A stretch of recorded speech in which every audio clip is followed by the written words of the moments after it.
दर्शक बंधु केदार गौरी सीरियल रे देखा पाइबे एक धमाकदार एपिसोड। गौरी को तांको झी आज मिली जीवो। केदार किछि काम रे कार नहीं कि बाहर को जाउथिबे आउ ठीक सेही टाइम रे से जो मंदिर रे पुजारी थिबे से झील को आनी कि केदार को कार आगु को आसी जिबे।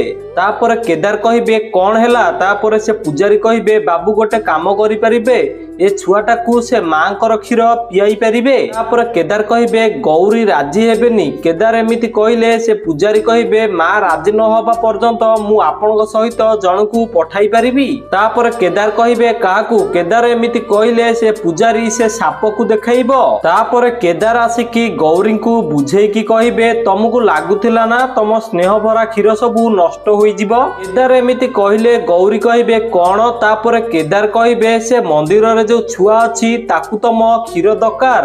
तापर कहिबे ता सांग को तुमको ता पाखु जिबा भी दरकार नाही। केदार एमिति कहले गौरी राजी होई जिबे। तापर से साप क्षीर पाई घर को आसीथिबो आउ ताकू देखिकी माधवी बिकु आ घर सब लोक पूरा डरी जिबे। तापर केदार आसिकी कहिबे केही भी डरनी से नागदेवता काହାର किछि भी क्षति करिवेनी। से नागदेवता गौरी को क्षीर नबा को आसीची। गोटे मा छेउंड पिला पाई गौरी से क्षीर दान करिवे।